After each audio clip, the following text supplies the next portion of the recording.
Hey, my super beautiful, lovely souls. This is a light worker here. Thank you so much for joining me today. And I hope that you will hit that subscribe button if you're new to me. And if you're returning to me, welcome back. We are still in Pisces season.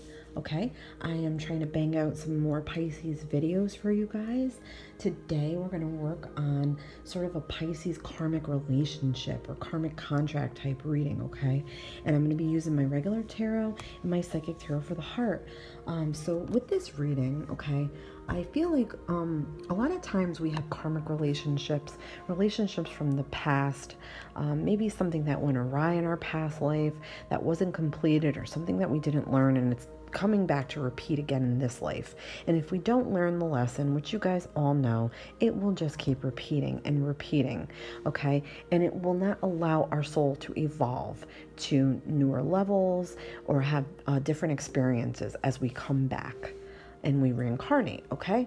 So a lot of the time, a karmic relationship falls somewhere in between before a twin flame union or in the middle or after a twin flame union. It's usually somewhere coming in. I like to think that they come in before the twin flame unions or in twin flame separations, because I myself have had two karmic relationships play out for me, one that lasted 7 years, one that lasted 2, and equally powerful messages I had to learn to take, sort of from those relationships.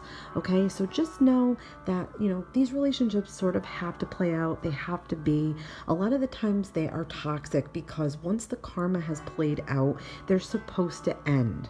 Okay, so, whether you owe karma or the person owes karma to you, it's supposed to end. And a lot of the times with karmic relationships, we hold on to them, okay?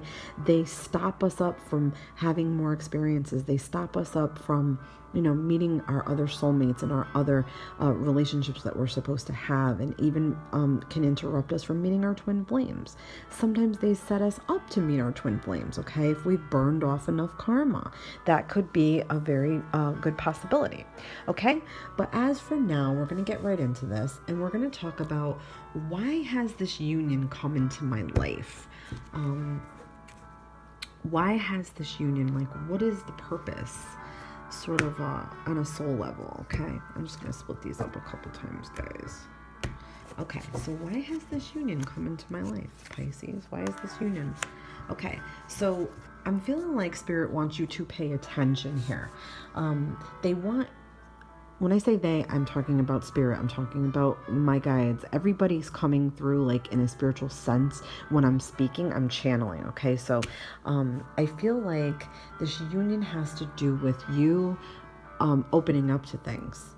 Maybe this person is going to lead you to meet other people that are going to help you, okay? They want you to observe the relationship as a whole. What is bad about it? What is good about it? Almost like, when you make a pros and cons type thing, if the cons outweigh the pros, then it's time to shut this down, okay? I'm not sure here how much of this karma has played out yet, but this is about focus.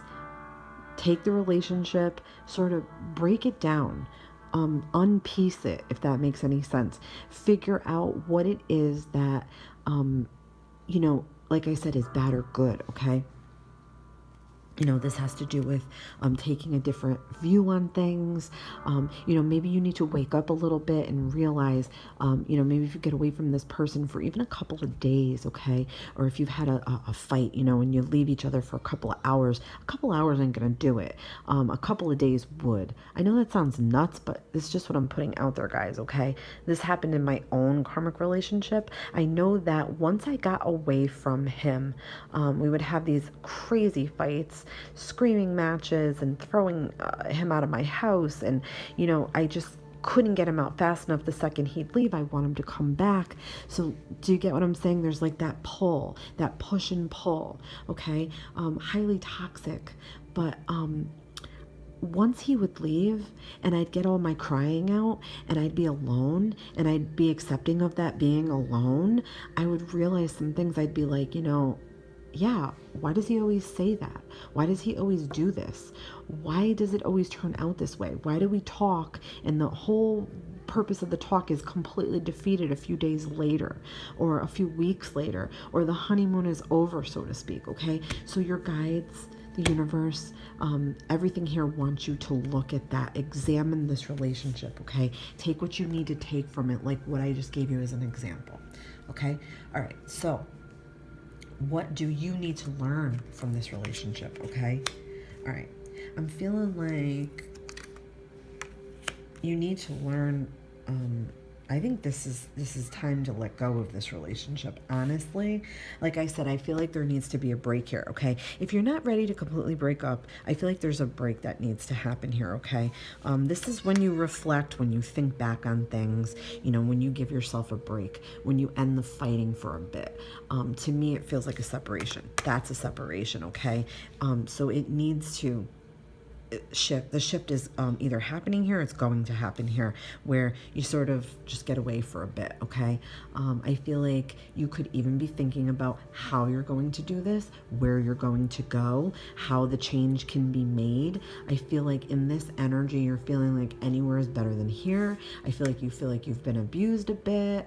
Maybe not like physically, because if you're being physically abused, I will urge you to please find help for that. Okay, there's lots of resources that you can find for that. Okay, that's no joke. I'm not even playing when I say that, but I'm talking about like more mental stuff. Okay, this is mental, maybe some mental abuse, you know, or emotional type abuse, and you're not being treated fairly. Okay, and when you do fight and you do get that opportunity to get away for a bit, you really think about this and you dwell on it. This is what is happening here. This is what you're being told. Okay, think about, I don't deserve to be treated this way. Okay, what do we owe each other? Why does this not feel right anymore? What feels right about it? Okay, it's like asking yourself those questions. Okay, all right, what do they need to learn? Okay, because they have to learn something too here. So what do they need to learn for themselves? They need to learn how to heal. Okay, they may have some real bad issues from childhood, inner child stuff. They might have issues from past relationships that they never let go of. Okay, they might just not like themselves. They might be in low energy. They might need to learn how to trust themselves more. Okay, part of this relationship is going to maybe teach them to get to this point. Okay, I feel like this is on both ends, though. I feel like the healing needs to happen on both ends.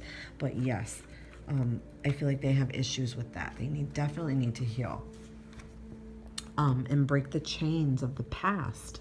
Okay, a lot of people stay stuck in past energy. They have regrets about the past. They may have a relationship that they can't let go of, even though they pursue a new relationship. That might be another karmic relationship that had to play out between two people. Like I said, so far I know I've had two. Okay, so this could be from another karmic relationship, and they took that into the relationship with you. They took that energy into the relationship with you. They may have been treating you like they treated their ex. They may even have said to you at some point, you remind me of my ex. Okay, or it's a pattern for them. To me, this feels like it's a pattern for them. Okay, now I want to know, is this repeating? I'm feeling like yes, but I also feel like their part is to face what's the worst about them, and same for you. You have to face your shadow self, your shadow side. Okay, I just did a video on shadow self. It was a rather short video, general type reading, but I'm gonna start putting out more of those. Shadow work. Okay, shadow work is very important. It's when you face the darkest parts of yourself. If you're able to do that, nobody can throw that in your face. Okay, because you'll already be aware of what you need to do to work on that shadow part. Okay, or that shadowy side. It's the side that we don't like to face. It's like the bitch in us. It's the jerk in us. It's the asshole in us. Okay, excuse my language, but that's the best way I can put it, guys. You know, it's the stubborn person. It's the person who doesn't want to face things. It's the person who doesn't want to apologize for things. Okay, I'm feeling like that energy is here, and it's with him as well. Okay, so I hope you guys enjoyed this. I'm going to pull just one more card to sort of say how we're going to wrap this up, how to heal and how to resolve. Okay, so you can only have growth if you move. Growth requires movement. It requires nurture. It requires things, you know, that need replenishing, okay? Like if you have a garden, you have to water it. It needs sufficient sun. It needs fertilizer. It needs things to help itself, okay? So in the end here, I'm going to say with this karmic relationship, what had to happen here was you teach each other how to help yourselves, okay? And now that means help yourself possibly to move on from this relationship. Both sides. They have to help themselves to move on here, okay? And then when this relationship is done and is over, the growth will happen, okay? I feel like you will take successful paths, each of you, away from each other, okay? Because karma has to play out here. Healing has to be resolved here, okay? When I released my karmic relationships, I actually thrived, and it's unbelievable how you think that you never will, and these relationships seem like life or death, okay? They're very, very amped up with energy, passion, a lot of fighting, a lot of crazy, a lot of making up, breaking up, okay? And you sort of get addicted to that. You sort of get used to it, and you find it normal, and it becomes a pattern and a pattern, and it just keeps moving and moving and moving with no real direction and no real growth, okay? So the best that you can do, like when I said with this card here, this reconsidering things, okay? This thinking about things, pros and cons, taking pieces out, examining them, trying to figure it out. Figure out if you think this karma has played out or not. It's easier than you think. You know, you don't have to be an expert. You don't have to be a psychic. You just have to use your intuition, okay? Most times in karmic relationships, we're being told already that we need to move on. We need to go. We need to maybe be by ourselves and do some self-work, okay? That shadow work is very important. Okay, guys? I hope you enjoyed this. Please let me know what you think in the comments below. And if you'd like to see any more readings like this, please let me know. I'd be glad to do them for you. As always, guys, please follow that rainbow moon, like and subscribe, and I will see you on the next one. Love and light to you all. This has been Lizzie the Lightworker.